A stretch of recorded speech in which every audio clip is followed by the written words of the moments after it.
Hey everyone, welcome to Sunny Commutes, a podcast where I combine the worlds of web development and business and share my experiences.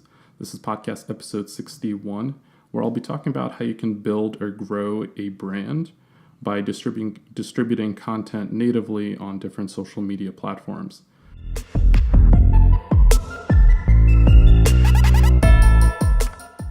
Specifically, what I mean by this is I see a lot of people, especially like developers that may not have natural marketing skills.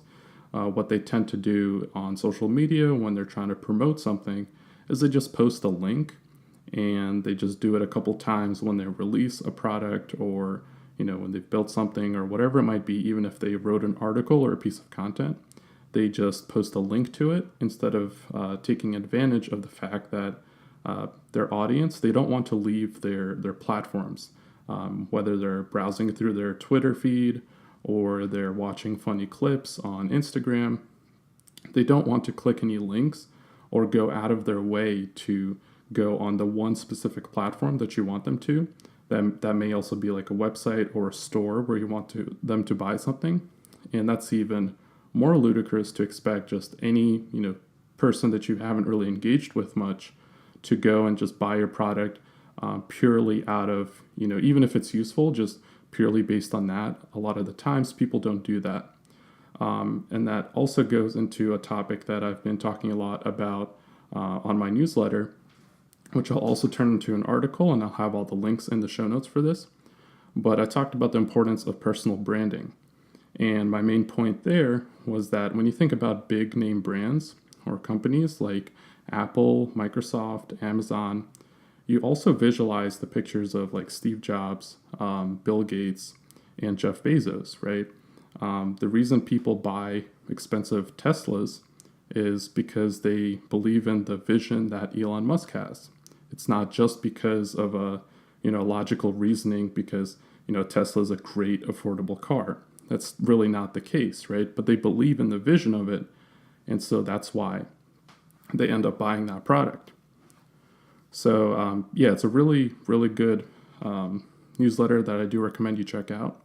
But in this episode specifically, I'm going to be talking about how you should be marketing your products and specifically how you should be building up content and distributing that content over time. Because in the long term, you end up building a brand for yourself if you're doing a personal brand, or for a company like, Apple or Nike, and so on and so forth.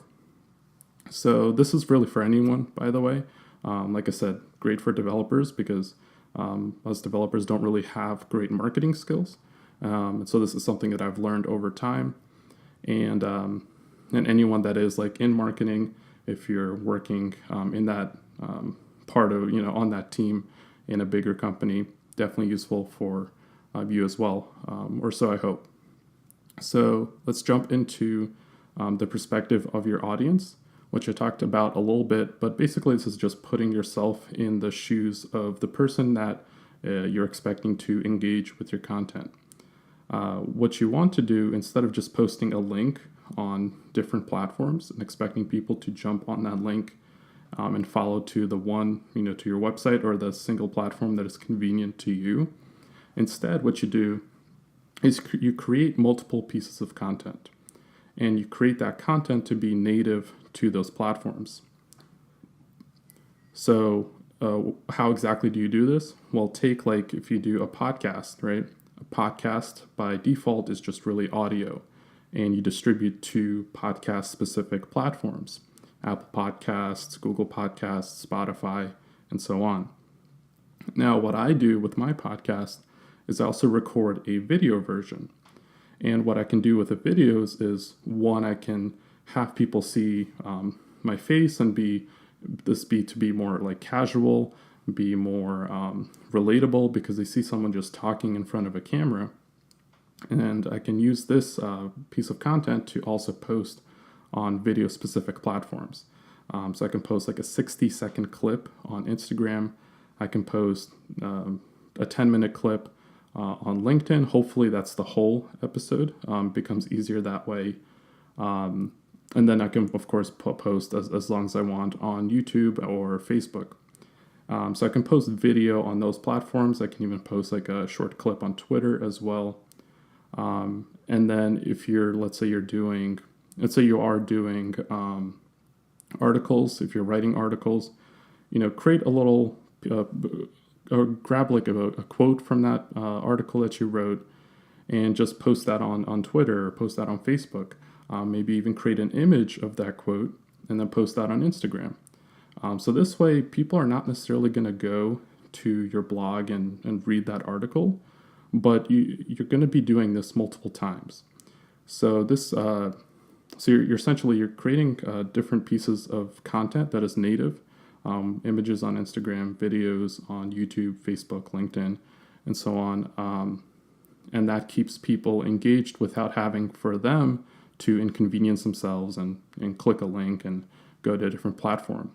Because you also have to realize like your brand, unless it's already big, which in that case, you're probably not watching this or listening to this. But if your brand is already that big, like, okay, people are going to click your stuff. People are going to already know you and they're going to trust whatever it is that you're linking to. But if you don't, well, then you have to build up that brand over time. So my point here is that you can't inconvenience people and you have to kind of take the long-term game. And you have to create multiple pieces of content that people can, over time, let's say over a year, they can, even though they haven't visited your podcast or your website or your store or whatever, they haven't bought any of your courses if you're trying to sell courses, but they have engaged with that content that you've posted on their social media platforms. So now all of a sudden, over the course of a year, someone that isn't necessarily who you would consider like your primary audience, well, now all of a sudden they are familiar with who you are. You have now a brand, and that person you can more easily sell, something like a course, for example, based on those small pieces of social content that you've posted.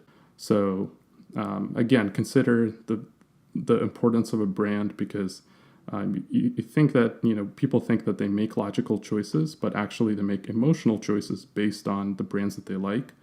And so if you're building a brand over time, that is much easier to market to and say, hey, I've released a course, or I've released this product, go and buy it. And if you're doing that under your brand, people will go ahead and do that. So hopefully this made sense. Again, I posted a lot about what a personal brand is and the importance of it on my newsletter, and I'll have that as an article as well. So I recommend you subscribe to that if you want to stay up to date and get early access to content and things like that. But hopefully you've gotten some form of value from this. Thank you for listening. Thank you for watching if you're on YouTube. And I'll catch you on the next episode.